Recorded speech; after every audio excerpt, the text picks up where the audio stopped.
Belakangan ini heboh di masyarakat hal-hal di luar nulur yang bisa dilakukan oleh AI. AI bagi artificial intelligence kecerdasan buatan. AI Bikin manusia yang telah meninggal bisa nyanyi, bantu bikin tugas-tugas, bahkan bisa bantu bikin skripsi. Bikin Pak Presiden kita nyanyi, bahkan juga bisa bikin Pak Jokowi berbicara dengan fasih menggunakan bahasa Mandarin dan juga bahasa Arab. Baby, I just wanna be yours. I wanna be yours. I wanna be yours. Wanna be yours. Good job. Apa sih itu AI?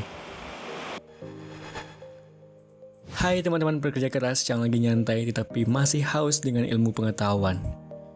AI atau Artificial Intelligence, bisa juga disebut sebagai kecerdasan buatan, adalah sebuah teknologi yang dapat membuat mesin berpikir, belajar, dan bertindak seperti manusia.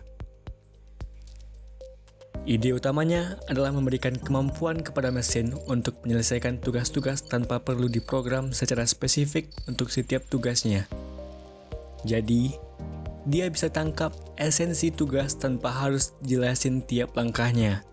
Mirip kita yang bisa ngerti situasi tanpa harus diomongin terus. Intinya, mesin ini pintar adaptasi sendiri. Lalu bagaimana cara kerja dari hal mistis ini? Maksud saya, AI ini. Secara umum, AI bekerja dengan cara menggabungkan kumpulan data atau big data dengan ilmu komputer. Kumpulan data ini bisa berupa teks, gambar, suara, atau jenis data lainnya. Data ini kemudian diolah dengan algoritma tertentu untuk menemukan pola atau hubungan di dalamnya. Misalnya, kita ingin membuat AI yang dapat mengenali wajah. AI tersebut akan dilatih dengan kumpulan data gambar wajah manusia. Algoritma AI akan mempelajari pola-pola yang ada di wajah manusia seperti bentuk mata, hidung, dan mulut.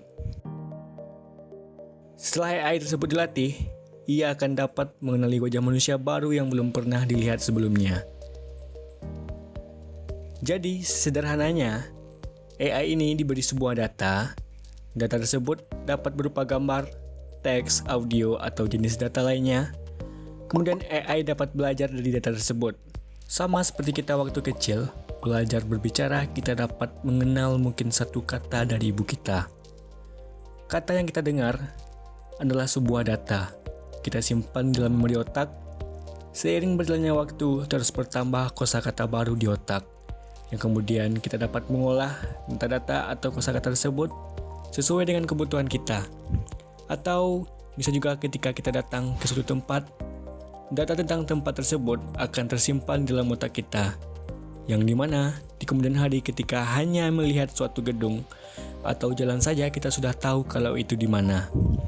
Nah, kita kembali ke AI. Dari data-data yang telah diberikan atau diinputkan, AI dapat belajar atau mempelajari data tersebut. Kalau kita suruh dia kenalan sama gambar baru, dia bisa nebak-nebak itu gambar apa berdasarkan yang udah dia pelajarin. Selanjutnya, AI bisa makin pintar kalau terus di-upgrade. Sama seperti kita akan makin pintar kalau terus sering belajar. AI dikasih lebih banyak data dan koleksi, biar dia bisa belajar terus.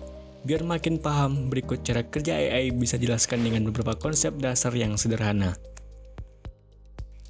Tahapan pertama adalah input data. AI memerlukan data sebagai masukan untuk belajar dan membuat keputusan. Data ini bisa berupa teks, gambar, suara, atau bentuk lainnya tergantung pada jenis tugas yang harus dijalankan. Tahapan kedua adalah training atau pelatihan. Untuk mesin bisa belajar, kita memberikannya data latihan yang berisi contoh-contoh dengan label yang benar.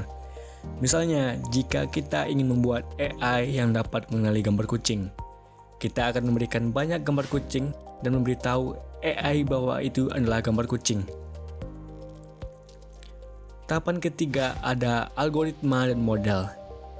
AI menggunakan algoritma dan model matematika untuk menganalisis data dan memahami pola.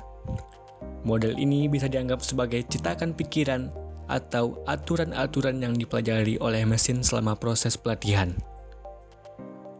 Selanjutnya ada output atau keputusan. Setelah melalui proses pelatihan, mesin AI dapat memberikan output atau membuat keputusan berdasarkan data yang diberikan. Contohnya, jika kita memberikan gambar kucing yang belum pernah dilihat sebelumnya, mesin AI mungkin dapat mengenali bahwa itu adalah gambar kucing berdasarkan pembelajaran sebelumnya. Tahapan kelima ada umpan balik atau feedback. Dalam beberapa sistem AI, umpan balik diberikan untuk meningkatkan performa. Misalnya, jika AI salah mengenali gambar kucing, umpan balik negatif bisa digunakan untuk meningkatkan kemampuan pengenalan di masa mendatang. Yang terakhir ada tahapan iterasi dan peningkatan. AI terus memperbarui dirinya sendiri melalui proses iterasi. Dengan memberikan lebih banyak data latihan dan umpan balik, mesin dapat meningkatkan kinerjanya seiring waktu.